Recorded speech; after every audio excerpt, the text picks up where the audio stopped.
kabisa mwa mwaka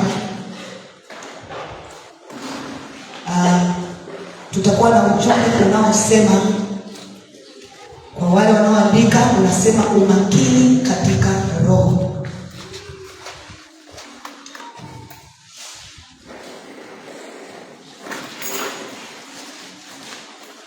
Umakini katika roho.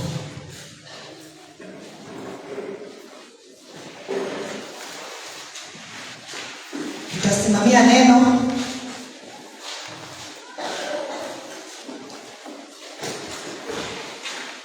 toka kitabu kile cha waraka kwa Waefeso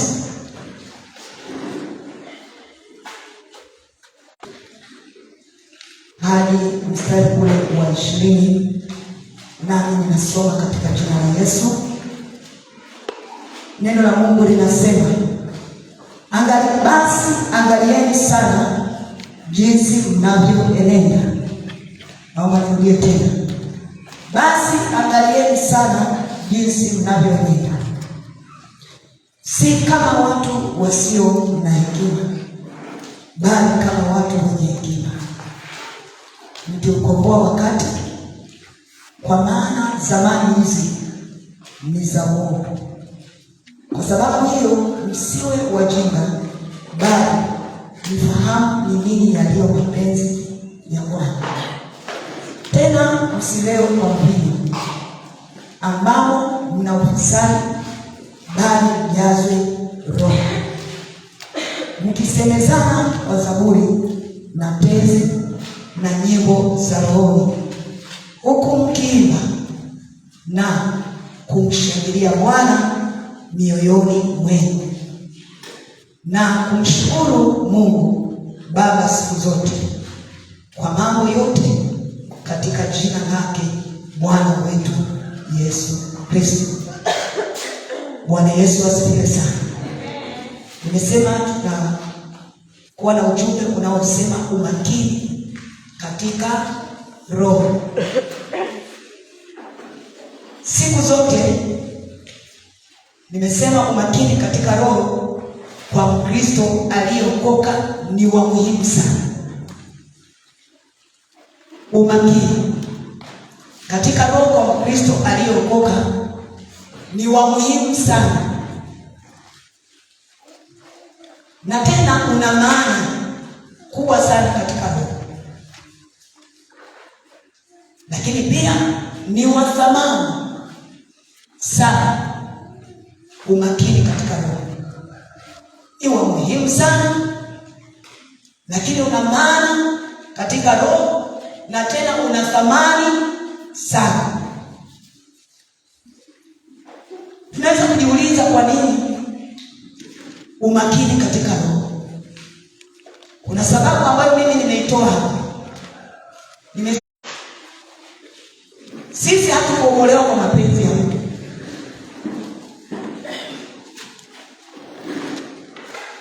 Hatukuokolewa kwa akili za mtu. Lakini katika roho, kwa sababu tumeokolewa kwa damu ya Yesu ya thamani.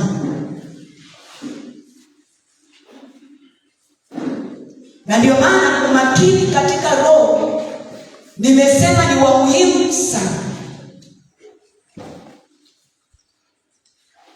na una maana kubwa sana katika roho, na tena ni wa thamani. Kwa hiyo hatukuokolewa kwa mapenzi ya mtu, kwamba mtu alipanda Stella huyu sasa aokolewe.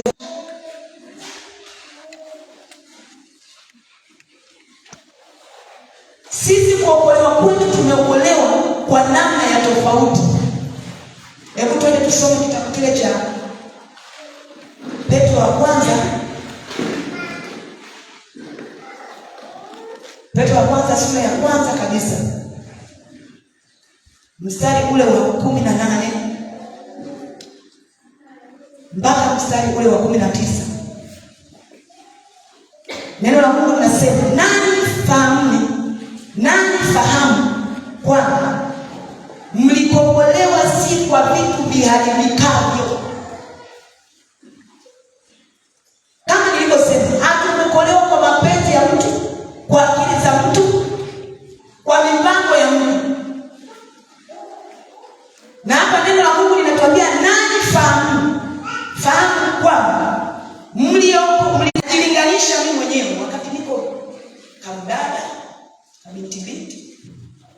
na sasa hivi nilivyo, nalinganisha nguvu nilionayo. Nimesema hatukuokolewa kwa akili za nani, wala kwa nguvu za nani, za mtu.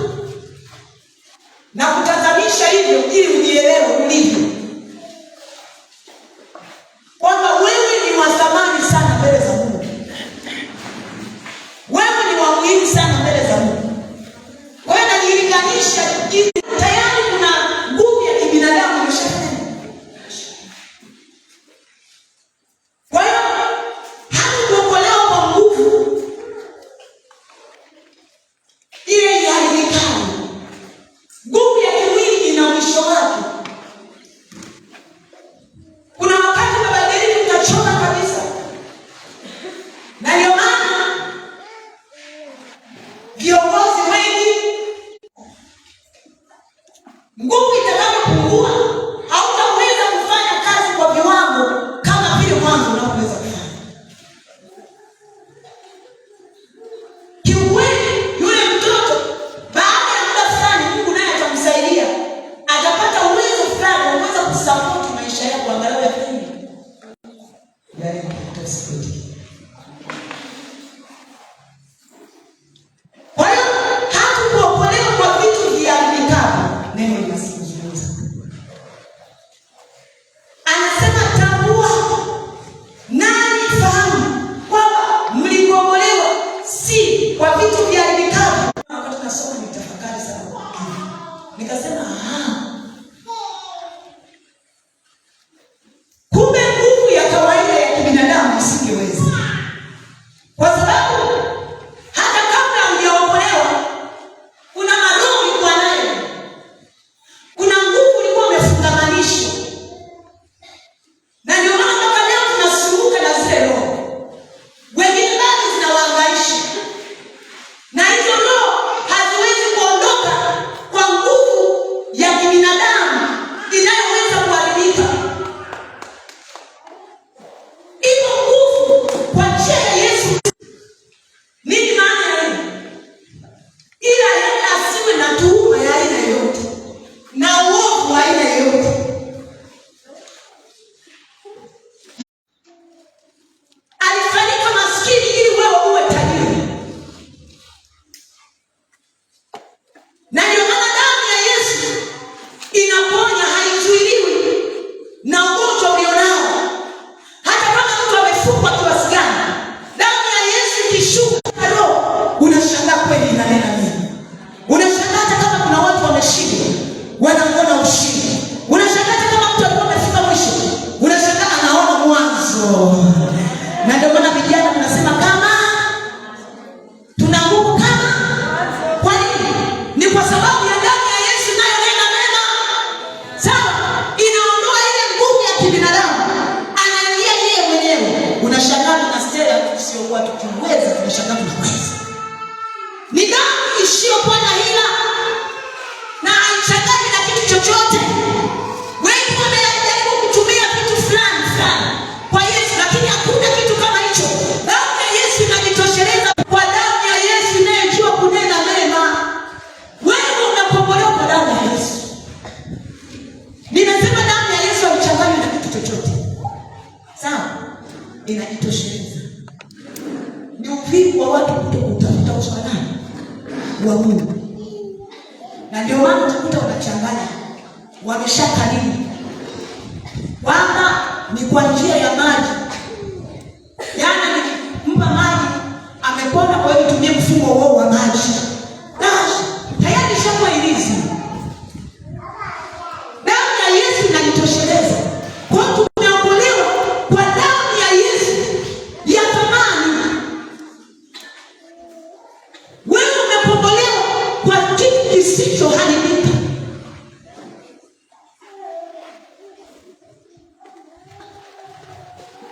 Bwana Yesu asifiwe sana. Haleluya. Kwa hiyo tukombolewa kwa akili ya mtu, kwa maarifa ya mtu, kwa mbinu za mtu. Kwa sababu gani? Mtu ana asili ya kuharibika, ana mwisho wake. Ana mwisho wake. Hana muda mrefu. Hata mimi niliyo mbele yako nina mwisho wangu. Na wewe una mwisho wako.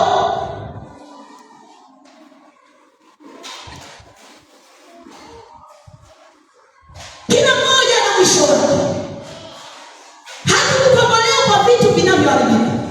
Bwana Yesu asifiwe. Haleluya. Niko kipengele cha mwanzo kabisa.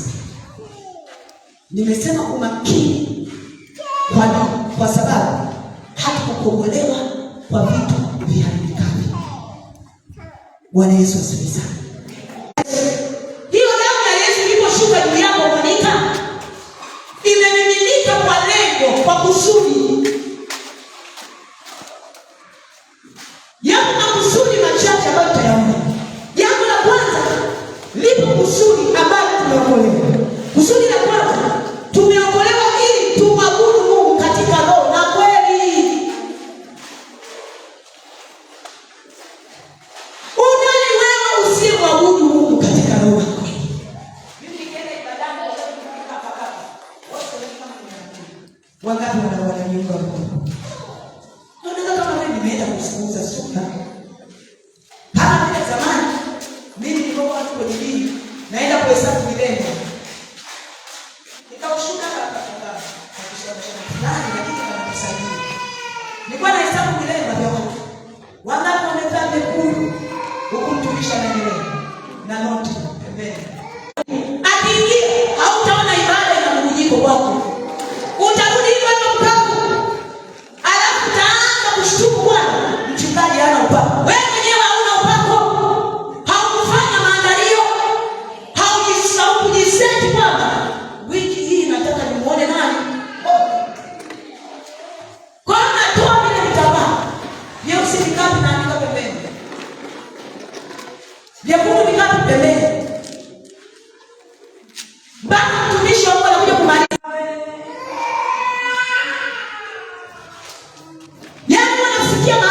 Nasema asante Yesu kwa ukombozi. Bwana Yesu asifiwe sana. Haleluya watu wa Mungu. Nikamshuka kadogo lakini katakusaidia. Sisi tuko kwa lengo la kumwabudu Mungu katika roho na kweli. Mwambie jirani yako wewe, mwabudu Mungu katika roho. Ukiwa nyumbani mwako mwabudu katika roho na kweli. Ukiwa kazini mwako mwabudu katika roho na kweli. Hilo ndilo lengo ambalo Mungu amekuitia wewe. Mwambie nyakati zote. Na ndio maana Daudi anasema asubuhi utafanya nini? Nitakuabudu, nitaimba. Mchana nitaimba. Jioni nitaimba. Nusura nyakati zote nitafanya nini? Nitaimba. Hiyo inawezekana. Ninaona mtu alipojiseti akajielewa kwamba mimi nimeumbiwa nimwabudu Mungu katika roho na hatari kidogo. Lakini jambo la pili, ili kutimiza agizo la Mungu, yaani kuhubiri Injili, kufanya kazi ya nani? Toto. Yaani sisi unapotuona sawa, unajiona wewe sio kawaida. Mtumize jirani yako, mwambie sio kawaida. Mwambie wewe ni wa tofauti. Mwambie acha kuzembea. Mwambie acha kutembea kama vile uwendi, kama vile unaenda mbele, kama vile unaenda nyuma. Mwambie tembea vizuri nyoka. Wewe haukuokolewa kwa vitu vinavyoharibika. Umeokolewa kwa damu ya Yesu. Kwa lengo kwamba umwabudu Mungu katika roho na kweli. Lakini jambo la pili, ufanye kazi ya Mungu. Kama kuomba. Ombea wahubiri. Wanahitaji maombi yako. Maombi yako pengine yanapita moja kwa moja kwa Mungu. Kila mmoja na neema yake. Akiomba, unashangaa kiomba na mamlaka. Sivyo itakavyoomba mimi, sivyo? Kwa nini? Kila mmoja kapokea neema yake. Sawa? Na ndio maana unapotegea unailostisha kazi ya Mungu. Siku zote nikihubiri ujumbe utakuwa sana neema. Hata kulostisha. Tuko kwa kusudi ya kuifanya kazi ya Mungu.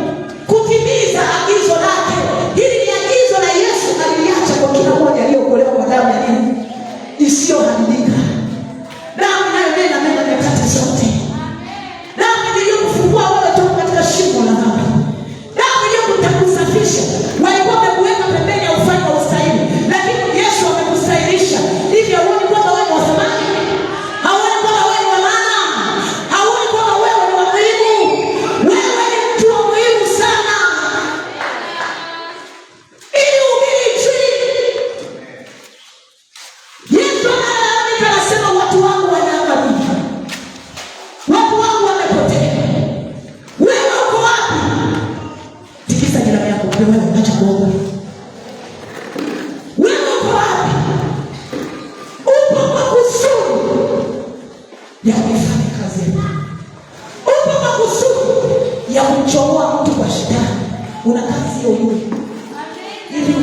ujue ya kumleta wewe mwaka huo kwamba wewe Mtanzania.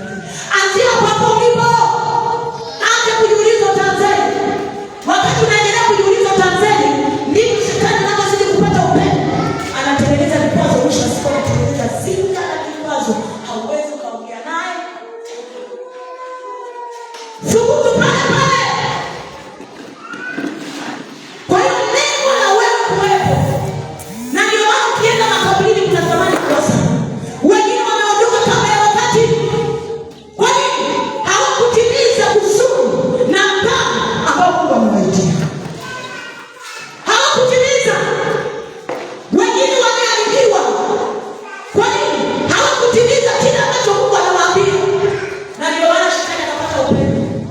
Akaingia. Akafanya vile anavyotaka. Unajua kama ifanye kazi ya Mungu, utafanya kazi juu yake ya shetani. Kama uruhusu aliyekuokoa kwa damu ya thamani, aliyekuchomoa toka katika shimo hilo ambalo lingekugubika ikakufikisha huko,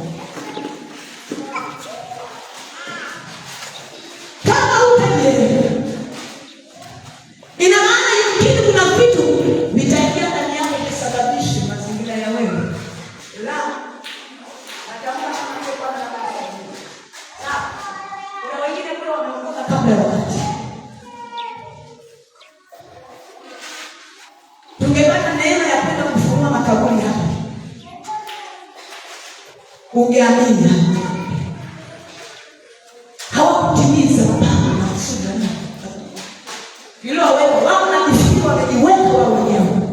La, unaona ulimwengu wote. Biblia inasema katika Yohana 3:16, kwa maana jinsi hii Mungu aliupenda ulimwengu hata akamtoa mwanawe wa pekee, ili kila amwaminie, kila yaani ulimwengu wote. Ulimwengu wote. Kila anayemwamini, na huyo kila anayemwamini ni nani anatakiwa kweli kama sio wewe ambaye tayari tumekwisha kupokea Yesu. Bwana Yesu asifiwe sana. Kwa hiyo lengo na kusudi la wewe kuokolewa, sawa, ili ubiri injili.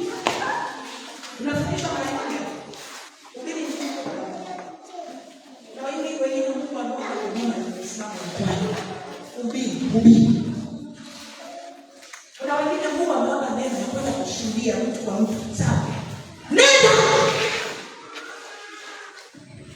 Kuna mwingine Mungu amempa nguvu, ana nguvu sio kwa kawaida. Ndio maana mtu wa namna hii, usikize kwa makini. Mtu wa namna hii mwenye nguvu ya mvuto. Na mama mmoja tukaenda pale divai.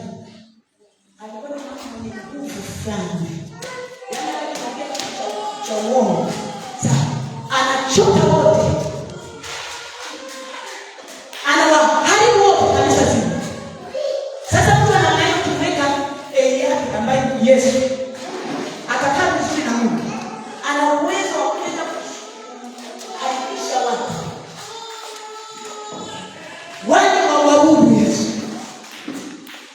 Kuwakaribisha. Sawa. Nimesema sio kushuhudia. Kuwakaribisha. Kuna mwingine ana neno na Mungu.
Yesu asifiwe sana. Haleluya. Lengo kufanya kazi ya Mungu, kutimiza agizo la Mungu tuliloitiwa. Bwana Yesu asifiwe. Kama uko hapa kwa Mungu, hebu mkisaidie kumtikisa jirani yako. Tumeitiwa kwa agizo na kuwa Mungu. Lakini jambo la tatu, napitia tu hapa maandiko yote yako wazi. Jambo la tatu, tuulizi uzima wa milele. Lengo la kusudi la kuokolewa ili tuulizi uzima wa nini? Sawa. Unakufuta machozi siku moja. Sasa utafutaje machozi kama una muda wa kumwabudu Mungu katika roho? Hivi najua pia unapomwabudu Mungu katika roho na kweli kuna siku moja utafuta machozi. Kwa sababu tu umemwabudu Mungu katika roho kwa ajili yako wewe mwenyewe. Hapo Yesu ni raha sana. Haleluya. Siku moja utafuta machozi. Kuna uzima wa milele umeandaliwa kwa ajili yako. Bwana Yesu asifiwe sana. Hapo nilikuwa nakupa ufafanuzi tu kwa nini umakini katika roho. Kwa hiyo tambua wewe ni wa thamani sana mbele za Mungu. Nimesema haukuokolewa kwa damu ya limitayo. Ni damu ya Yesu imefanya kazi kubwa sio kwa kawaida. Na ndio maana kufunguliwa katika mapepo yote. Na ndio maana Yesu akaniweka kuwa wa thamani kama hivi nilivyo. Kwa hiyo wewe ni wa thamani sana. Na ndio maana tumesoma kwenye kitabu cha Waefeso. Paulo alikuwa analiambia kanisa la Waefeso. Anawaambia kwamba basi angalieni sana jinsi mnavyoenenda. Baada ya kutambua kwamba wewe umeokolewa kwa damu ya thamani na kutambua kwamba wewe umewekwa kwa kusudi maana Mungu umwabudu katika roho na kweli, ufanye kazi yake na kisha ulithi uzima milele. Ni muhimu sana hata ambao tayari amekwisha kuhubiri Injili wanajua nini maana ya neno. Bwana Yesu asifiwe sana. Haleluya, watu wa Mungu. Wanajua nini maana ya neno. Sasa kabla sijaingia hapo kwa undani zaidi,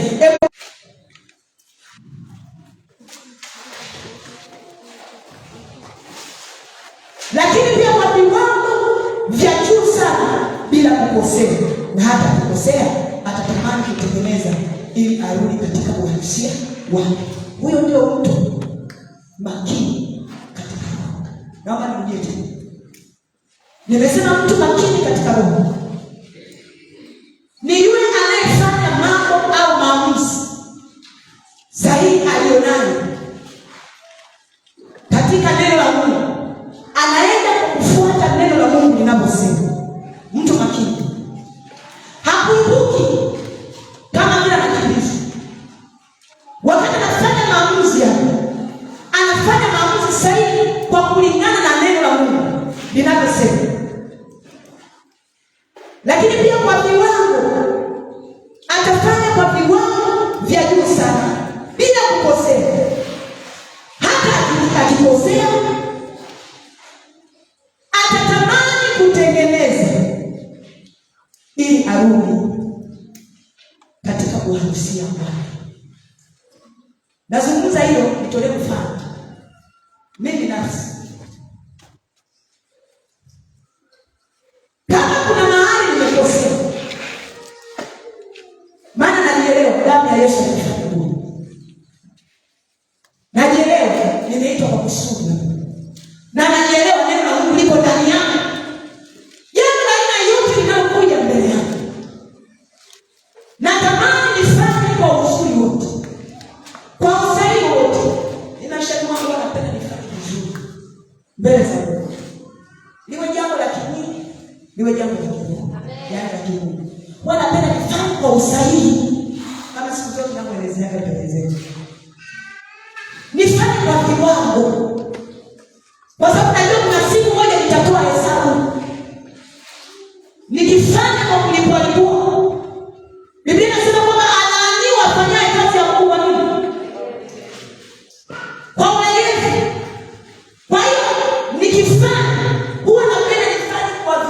viwango vyote.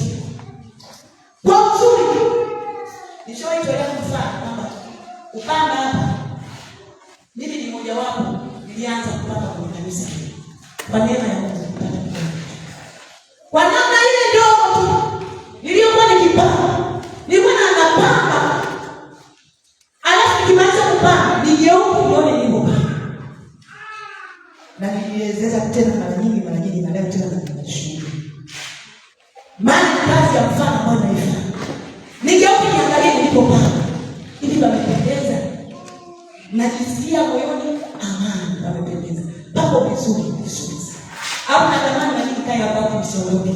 Nimesahau kwamba nina familia nyumbani. Nataka nije nikaiweke sana. Nikae hapa maana hapa pamependeza, hata kuondoka. Ni kitu ambacho Mungu ameweka ndani. Na sio hapa. Toka nilipotoka nilianzaga hivi kwa style hii. Ashukuru Mungu akaleta neema ya mtumishi mmoja akaja hapa naye akaendeleza hiyo kazi. Bwana Yesu asifiwe sana. Haya pia ninaomba. Niliomba nikasema Mungu nisaidie. Utumishi umekuwa mwingi. Leta mtu. Akamleta huyu mtu. Hata kama yeye alikuwa leo. Kwamba mvuto kwa njia ya nini? Unapenda nichunguze nifanye kitu kwa viwango vizuri. Tunamchunguza mtu makini. Sawa? Na zaidi ya hapo kwa jambo lolote lile. Jiulize swali, huwa nafanya kitu kwa makini katika roho na tena kwa viwango? Maana Biblia inaniambia kwamba roho mwili hawezi kitu. Ili mwili uweze unawezeshwa na roho ikiwa hai. Kwa hiyo roho ikiwa hai, lazima mwili utatiwa Mungu kufanya kitu fulani kwa viwango na tena kwa usahihi. Kwa hiyo maisha yangu yamekuwa hivyo. Na nimeendelea kumwona Bwana kwa staili. Na pengine kuna wengine zaidi ya hapo. Hata kama nikiwa nyumbani mwangu nataka nifanye kwa viwango. Vile Bwana alinibariki. Bwana Yesu asifiwe sana. Tunamwelezea mtu makini. Hata nikisimama nyumbani kuhubiri, nataka nihubiri kwa viwango. Kama unaniona nikuhubiri, ndio hicho kitu wangu nilicho nacho. Bwana amenipa. Akiendelea kubadilisha basi jina la Bwana lifanye. Lakini pale wenzangu nimeshanisosomoa, nimefanya kile kiwango ambacho moyoni najisikia.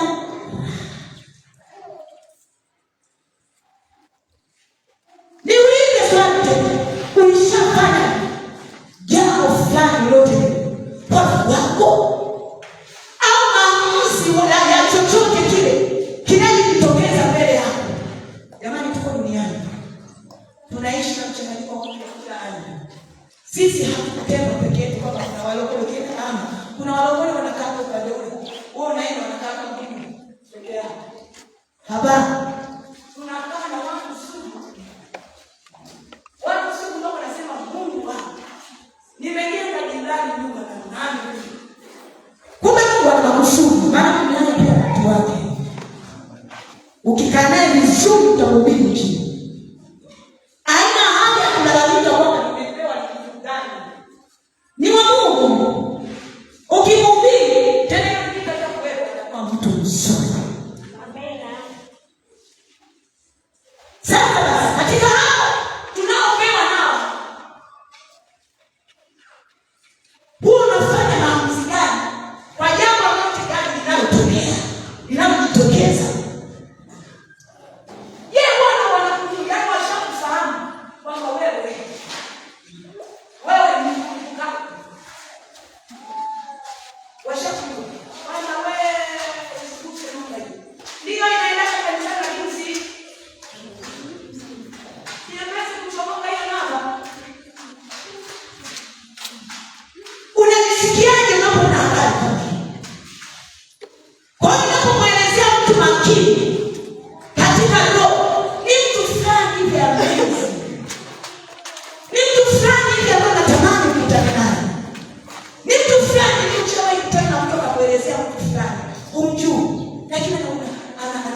sijui wanaponiona ninaje.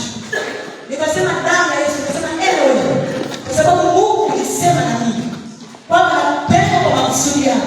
Mimi sitaki kuwaza huko. Nataka kuwaza kile ambacho Mungu umekiweka ndani yangu niende nacho kule. Nikaruhusu mazingira haya. Sikuangalia, nikasema vyovyote vile watakapotazama. Maana nilikuta kanisa lina wamama. Wamama hoye. Kadhaa nimeshauri. Usipojizuia kuongea, unashangaa nini? Na mimi nilipofika pale nikaimodoa. Sema uimodoa. Unajua maana kujimodoa? Sifikirie maana kujimodoa ni kutembea kwa akili. Sawa? Kwamba msikichanganya. Nikajishafua kwa neno la Mungu. Nakuta pale naongelea kusikia. Wakisema nendeni kwa amani ya Bwana, mimi nishatoka zamani. Baba mchungaji siku moja akaniambia, mama Damiani, usikae nyuma kama shemasi. Unakaa mbele, nilikuwa nakazana mimi. Nishapata picha yote. Nishasoma mazingira yote kwa hiyo kama naweza kuja kule. Maana nilipotokea ni player ya mtu. Yaani nakuona kila mtu. Kwa hiyo natembea naye kwa kujimodoa. Niko makini. Tokea kitu umeteleza sikuelewa. Kwani umenifunga? Si mtu kama anakuwa ni yeye mwenyewe anaona. Wako nyumbani na nikaweje? Ni wewe mwenyewe. Vile ulivyo ulionao hivyo ndio. Mtu makini. Lazima uwe tofauti. Bwana Yesu asifiwe sana. Haleluya. Tamani uelezewe na wewe. Uwe mmoja wapo kati ya wale wanaoelezewa. Kwamba huyu ni mtu wa tofauti. Ni muhimu sana, natamani nimuone. Natamani nitembee naye. Hapo natamani niunganishe na vitu. Nilipata mama mmoja wa thamani wa muhimu sana. Yule mama sana ni sawa. Umesikia mwanangu? Na hivi sasa Bwana alinijalia kama ni mwili fulani. Hapo uelewe kwamba na mwili gani. Kabla na nenda shida. Kumbe wenzangu ni akili. Yule mama akaniita Sister. Niita mama dokta. Sister mama dokta.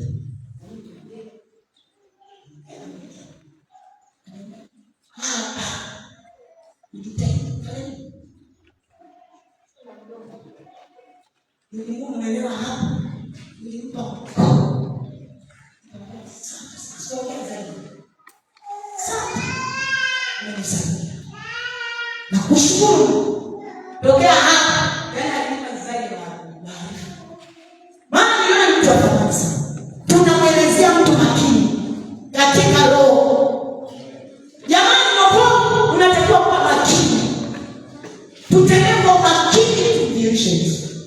Bwana Yesu asifiwe. Sasa tumesoma kitabu cha Efeso.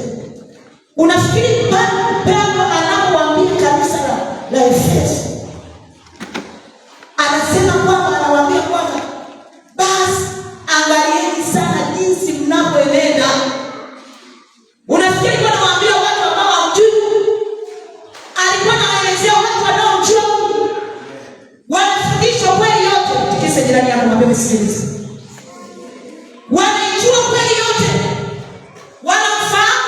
Wanaifahamu nguvu ya Roho Mtakatifu. Wamenena kwa lugha.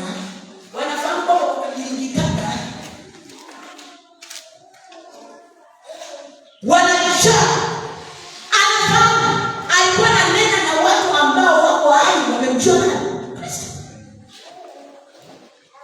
Akasema msienende kama watu ambao hawana nini? Hekima. Nyakati za leo hekima. Kumbe toka enzi hizo. Kumbe ni tendo endelevu. Sasa nasi tunajifundisha kwa nyakati za leo. Twende kama watu wenye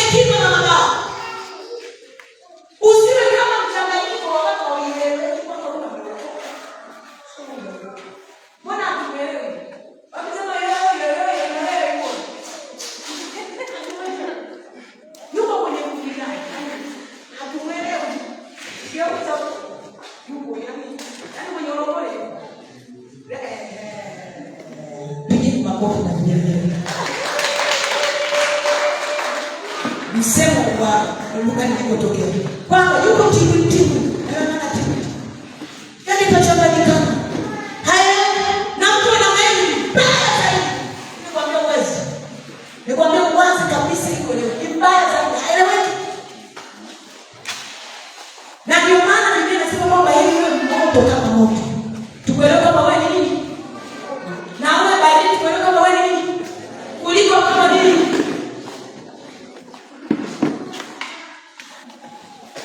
Biblia inasema utatapikwa. Mtu ana maana mbaya haeleweki. Maana kule yupo. Ukimwona watu wa kusuta, simuone mtu mmoja kaelezea. Tunataka na watu live. Kabila fulani. Mungu anakuwepo kabisa. Yesu hapo mbele atakuja. Na mimi nishamshuhudia bila kuendelea. Dada, yule dada baada ya kuona kwamba anasumbuliwa sana jirani yake na alikuwa jirani yake. Kumbe jirani alienzi za nyuma alishawatembea na mume wake. Sasa yule dada akapata mtumikia huko. Sema kutumikia huko. Wale wa kukurupuka. Wewe kama ni bibi tulize. Kuja kutumbukia. Wewe kama kijana wa kiume jitunze. Tulia. Muombe Bwana, mwambie yupo hapa, usitumbukie. Unajua maana kutumbukia? Ni hatari. Sasa wakikuta kwamba mume yule anaishi naye, ndio mume yule yake. Sasa watu mpaka kuingia ndani anachukua mpaka picha. Baadaye unageuka. Unakuja kugeukana mzao kushakoweza. Bwana picha kule kwa dada kila siku. Mwisho wa siku ile dada akasema baada ya wakatofautiana.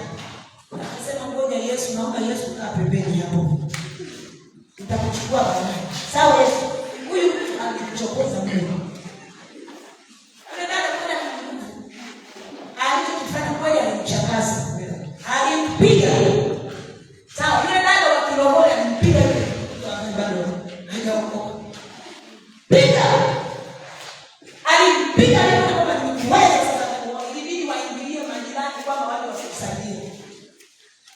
Kwa basi yatosha tena yeye sana. Sasa Yesu na sasa njoo. Ingie. Kwa Yesu anaye. Labda uliokolewa kwa vitu vinavyoharibika. Wao wanamshusha hivi. Hakuna. Biblia inasema twende kama watu wenye hekima. Mungu anataka tunyooshe mstari yetu. Anataka tuwe makini. Kazi ya hekima ni kutatua na kujifunza kwa sababu ni kuleta vitu sahihi. Sio vitu tibuli. Vitu sahihi, majibu sahihi. Na ndio maana wakati unapofanya maamuzi unataka kupata ushauri. Watumishi wa Mungu wamewekwa kwa ajili yako. Lakini nyakati za leo watu wengi hawatumii watumishi. Na ndio maana leo hii unakuja kushangaza hapo imeshaharibika. Mtumishi wa Mungu hajui chochote kinachoendelea. Mnajali kweli mtumishi wa Mungu? Au mnaweza pembeni kama vile kisiki? Nini maana ya kuwa mtumishi wa Mungu? Huyu ni Mungu, yupo kwa niaba ya Mungu. Na ndio maana akakuta yeye anajifungia kwa ajili ya Mungu. Kwa ajili ya dunia. Piga kelele kwa unafikiri yeye atakuwa mjini. Unafikiri yeye atakuwa tunaona marafiki. Unafikiri yeye atakuwa na yeye angalau na kauze ule macho kwenye maisha yake. Unafikiri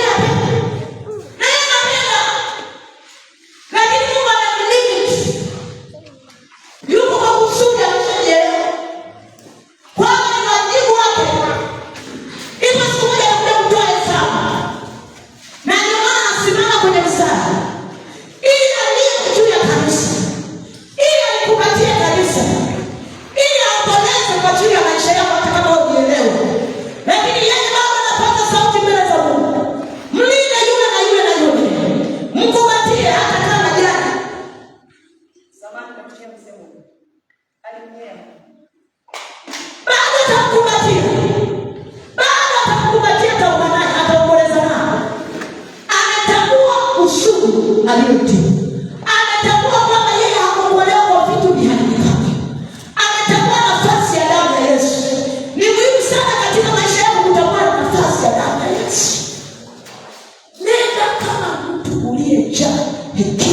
ya neno la Mungu. Unajua neno la Mungu linakuja ndani ya mtu.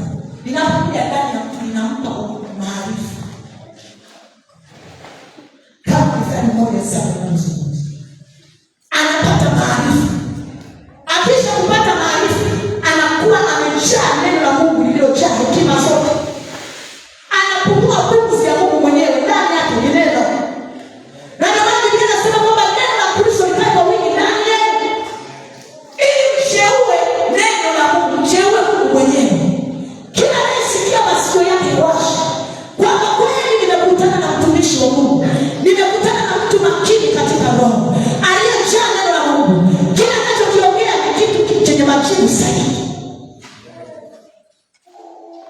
Anafanya vitu makini. Na ndio maana kwenye utangulizi nimesema kwamba mtu makini ni mtu wa thamani sana. Ni wa muhimu sana. Akikaa vizuri atakuwa ni kimbilio la ulimwengu. Na ndio maana Paulo anasema kwamba kuishi ndani. Kuishi ni Kristo. Kwa nini ni Kristo? Yuko ndani yetu. Neno lake liko ndani yetu. Anadhihirisha nguvu yake kwa kupitia mimi. Nisababishe uzima kwa huyu mtu asiye na uzima. Nisababishe nuru kwa mtu huyo ambaye yuko gizani. Nisababishe tumaini kwa mtu huyo aliyepoteza tumaini. Uko wapi wewe uliyejaa kila kitu? Umeingia jangwani hiyo. Akasema.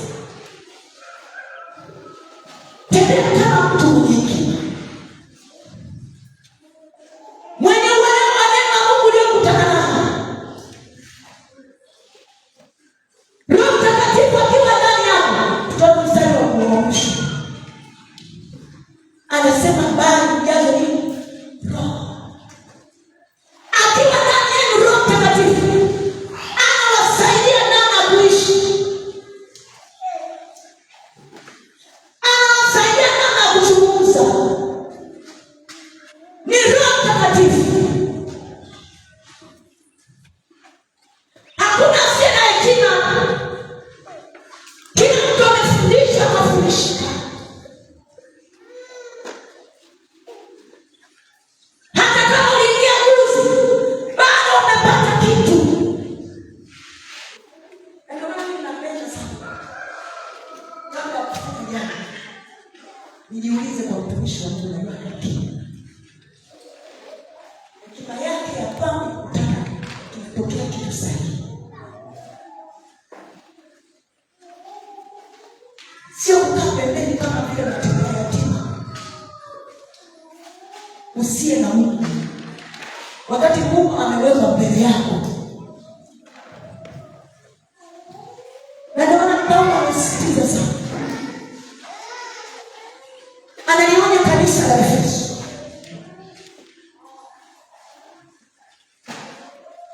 Nendeni kama watu wenye hekima. Alafu anasema si kama watu wasio na hekima, bali kama watu wenye hekima. Mkiukomboa wakati. Kwa maana zamani hizi ni za uovu. Jamani, sijua tena.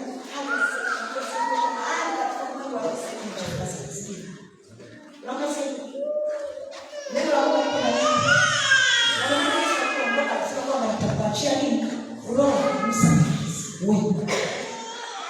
Ili awasaidie, yeye atawaweka katika kweli. Sawa? Nini maana ya kweli? Yaani ukae kwenye mstari huu. Ni sana kwa kuagiza kwamba ukae simama hapo hapo mpaka na nini. Sasa wale wenzangu ambao wameshakuwa wasaidia nasema mkani.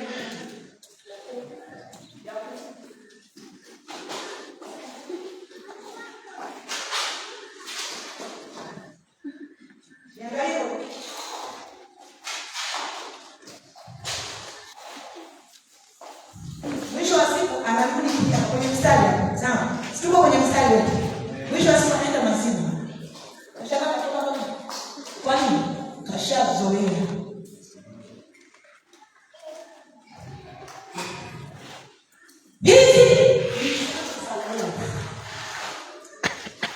wakati. Mungu ni Mungu wa wakati. Kabla tunalitenda kufundisha somo. Na akatuelezea mwenzetu alipata ufunuo wa kuiona ile saa inapokimbia. Sasa sikiliza, saa inakimbia halafu umepoteza muda fulani kwenye mambo ya Mungu. Nitakuja kueleza hiyo. Tutafikia hapa, tutashangilia hapa, sawa? Tutaanza kumkapa. Kafundwa macho. Haleluya, Mungu anaona zero minus. Mungu atusaidie watu hao. Neno hili linapokuja namna hii, ni Mungu anatupenda. Ni Mungu anatukumbusha. Ni Mungu anatuisha. Ni Mungu anatubadilisha ili uende kwa kukomboa wakati. Huku ukijua kwamba hizi ni nyakati za hatari. Sio nyakati za kutembea. Hata kama kula wewe ugali. Anapenda wewe. Anza na wewe. Anawaambia. Akikimbia kwangu akiongea point ambayo sio sahihi. Na mwambia wewe hiyo ni dhambi. Sawa? Hapa ni dhambi. Namshukuru sana Daneti. Utakuta na sasa yetu. Hiyo kumsaidia. Kwa sadaka yenyewe ukija pamoja kabisa. Yaani nakusaidia. Wewe mzazi. Wale wanasema toka hapa mimi ninachochukua. Hapana. Nina taratibu. Ili umpatie kitu ambacho anaendelea kukua mpaka mama aiseme. Usikie kwa mapi. Wewe mama alishakushukuru. Pende kumtoa kwa sababu anaenda. Napenda kuombea kanisani. Unafikiria ni gani? Ya kuhamasisha anashuhudia namna yake. Kwa hiyo kama ndivyo. Kwa hiyo yani kashajua hivyo, leo kanielezea, ngoja ni nani moja kwa moja. Hiyo ni nani moja kwa moja. Kanisa sawa na mkristo. Wewe unaamua kaongea.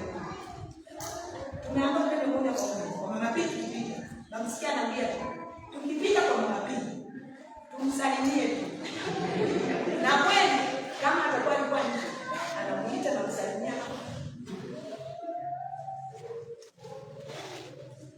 Kwa hiyo hakuna asiyejua nyakati hizi. Hata nyakati za wenzetu kwa kuna uovu, sio? Ni mwendelezo. Nimesema haujaokolewa kwa damu ya mtu. Ni damu ya thamani ya Yesu. Haujaokolewa kwa vitu vinavyoharibika. Wewe ni wa thamani. Elewa kwamba nyakati hizi sio nyakati za kusuba. Sawa Monica?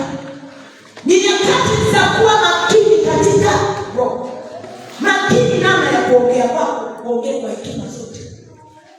Umekutana na neno